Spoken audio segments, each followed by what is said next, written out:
Okay, so this is Blizzard had posted a first look at World of Warcraft's player housing coming in WoW Midnight, which includes public. So that's the next expansion, which includes public and private neighborhoods. Neighborhoods? Ah, interesting. Where else do you know that does public and private neighborhoods? Quick summary. 50 plot instanced neighborhoods, public and private. No requirements, no high purchase costs, no lotteries, no upkeep, no repossession if your sub lapses. Hundreds and hundreds of decoration and customizations via in-game rewards, but some items from cash shop.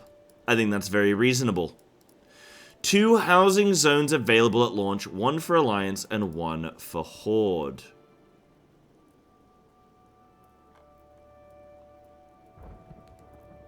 That sounds pretty good.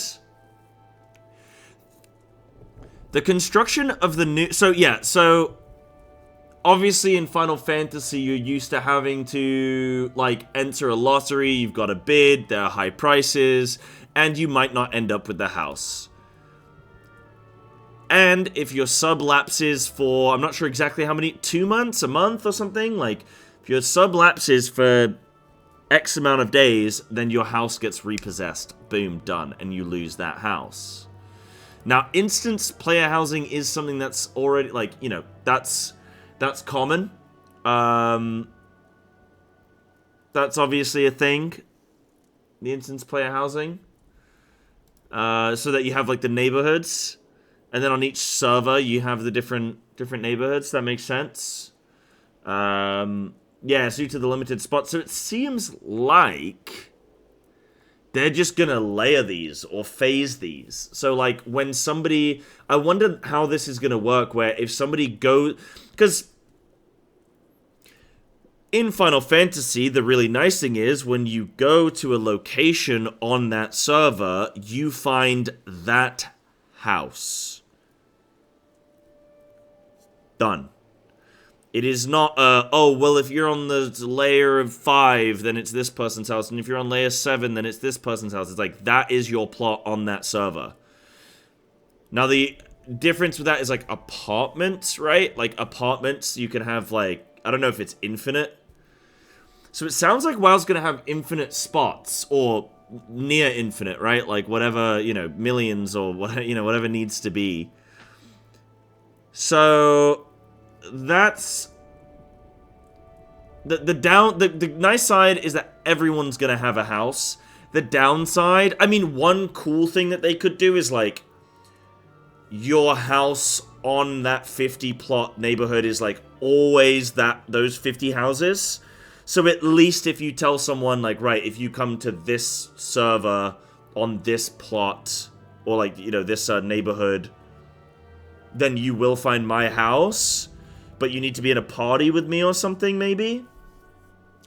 And all of your neighbors are always going to be the same. That could be cool. Kind of like if you interact with some of your neighbors, making friendships there. Like, that could be very nice. But the downside being that you're not going to have that consistency of we know that this person is always in this house and that house is in that like on that spot, on that server. You know, nobody else is sharing with it. But let's read about what they have, some of what they have to say. So... the construction of the new housing system in Azeroth is underway, and we're taking you behind the scenes to give you an early look at what the housing development team has been working on. Watch your step and don't mind the dust. Hard hats are not required. So to kick off our first look at housing in World of Warcraft and share some of our philosophies and plans for this new feature with you. First up, we're focusing on our high-level design pillars for housing, as well as talking about a few key areas of housing as we lay the foundation for future discussions. We have lots to cover, so let's jump in. Fortifying houses with pillars. When developing such a large new feature, it's useful to start by first defining its pillars. They help the development team get on the same page before we start building, as well as providing a guiding light when making decisions and identifying priorities. It's important to note that while these pillars are broad in scope by their nature, they aren't all encompassing. Just because something isn't mentioned in a pillar doesn't mean it's not important or isn't part of the feature. 3 pillars for housing. So that's some concept art. Cool. So it's going to just be like knickknacks and stuff that... a lot of these things are probably already in-game elements. Like elements that already exist. And they're just going to make it so that they're attached to like an item that you use or something. The really nice thing that I could imagine for the player housing with WoW is like a really nice... WoW does the nice transmog collector system. So it'd be nice to have like that, but for each item. So you can just open up a book and it's just got like types of chair, types of this, types of that, or whatever. And you can click through and then you just have everything really nicely assembled. What you have, what you're missing. So boundless self-expression, deeply social, and long-lasting journey. So our highest priority is to allow players to build a house that shows off their own personal taste of their warbands. Acts as a desired backdrop for role-playing, or just allows players to create something in a flight of fancy. The toolset should be easy enough for someone with no 3D experience to be comfortable with and use successfully, but it should also be powerful enough that players can surprise us with their creations or drill down to get the tiniest details just right. The gamut of decor options spans not just the cultures of Azeroth, but the many expansions of World of Warcraft as well. Deeply social, World of Warcraft is more fun with other players, and housing should be no different. While players can enjoy housing purely on their own, its systems are designed at a fundamental level to encourage interacting, playing, and progressing with friends, neighbors, guilds, and the wider community in a meaningful way. Long-lasting journey. Housing is being built as an evergreen addition to the game, with its own roadmap, reaching across multiple patches and into future expansions. Housing isn't something players should expect to finish, but instead continually look forward to the next housing release, be it new content or new systems.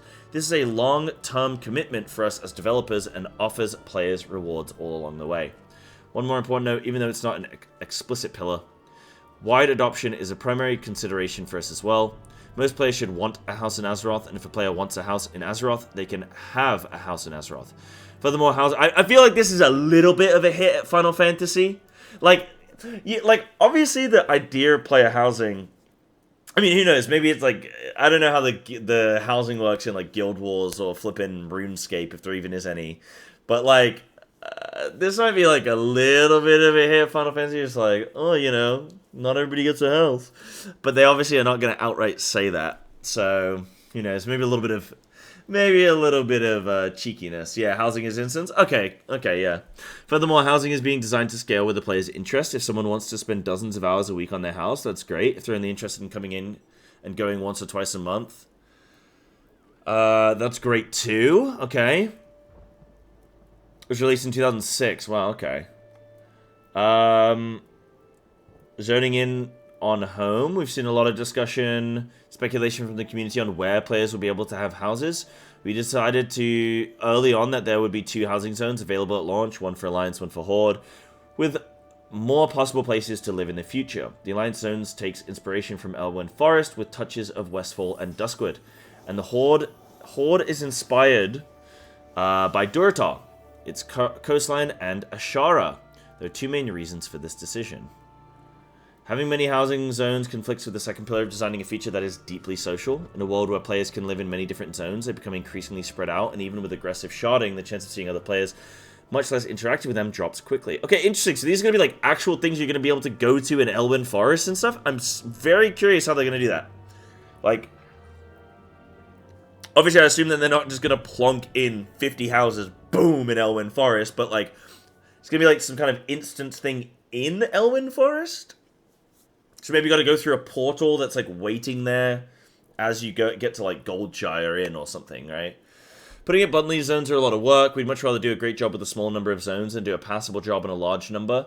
Come up with solutions that take the player out of the world into their own personal instance of a zone. Chose these as our starting points because of how iconic they are for their respective factions and how much they feel like home to so many players already. Yeah, that's fair. Yeah, massive block of flats for Hogger. Yeah, Hogger is just like, beep, beep. Get out of here. And they just like, you know, they got the steamrollers coming in and flattening the place. Similarly, there have been discussions in the community on whether housing will be pay to play or win or not, along with other conversations around real world money. Yeah, absolutely not. They cannot have it pay to win. Like, the way that I think the greatest thing that could come from player housing is using this as an opportunity to get more players back into the world, doing old quests, doing old achievements, doing old raids, doing different types of content. Pet battling, fishing, archaeology, old raids, whatever it may be. Get people doing these pieces of content, and in doing so, they're going to unlock accessories for their home and decorations, and then, amazing, not only have you made hours of content for a lot of players, but you've also got people back into the world more together around the world. You're flying around and flipping, like, I don't know, a Warlords of Draenor zone or something, and there's just maybe like Spires of Iraq or whatever it's called, and like there's just some people there. Oh, cool. Maybe there's some kind of maybe makes the world feel a little bit more alive. Would be amazing. But yeah, putting them in the store, I get that. They're a business. They got to make money. I'm sure this is very expensively, very costly for them to make. So if that's the price I got to pay, that's fine. As a part of our focus on wide adoption, we wanted to ensure that housing is available to everyone. If you want a house, you can have a house. No exorbitant requirements or high purchase costs, no lotteries, and no onerous upkeep. And if your subscription lapses, don't worry, your house doesn't get repossessed. But yeah, your houses are also shared amongst your warband, with your different characters being able to come and go as you see fit. So your orc character can hang out in your alliance house without a problem. Okay, cool. Housing rewards are also shared across your warband, so you'll be able to use your decor collection no matter which character earns it. Furthermore, it's not just warbands that cross factional lines, but friendships as well. So you'll be able to live in or visit your friends or guildmates' houses and their neighborhoods with minimal restrictions regarding faction. For example, while it's not possible for your human character to buy a house in the Horde Zone, troll character in the same warband can, and then your human can use it if they, as if it were their own. Yeah, cool. Something that could be really cool with like player housing that I think would be really sick is like going to the raid leader's house. So like, if you need to discuss a boss or something, like everybody turns up in the guild leader's house for guild meetings. That would be fun. That'd be fun. Will be this bit about the neighborhood implementation? Yeah, so what's this final bit now? So, will you be my neighbor? That looks really cool, by the way. I love that. With the ocean and everything. And before we go, we want to mention the concept of neighborhoods as a small tease. Houses are organized into roughly 50 plot neighborhoods, letting players live next to each other, work together, and share in the rewards of being part of the neighborhood. Neighborhoods are instant, but crucially also persistent, so your neighbors can be your neighbors for years to come, or until one of you moves. Neighborhoods also come in two flavors. Okay, so they are going to be instants, but your instance is a block of 50 houses. So it's not just like every day you log in, there's a different house next to you. It's like every time you go in, there's the same 50 houses, and I guess unless somebody moves or whatever. Public neighborhoods, which the game's servers are responsible for creating as needed and maintaining.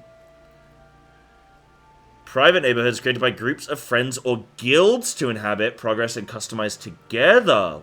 Wow. A community can have a neighborhood. That's fantastic. That's a really cool idea. That's fantastic. Yeah, all in all, I think all in all, that's great. I think I've already shared a couple things that are, like, I think are going to be good about this, and a couple things that I'm a little bit like, interesting. But, yeah, we'll see how that goes. Looking forward to player housing.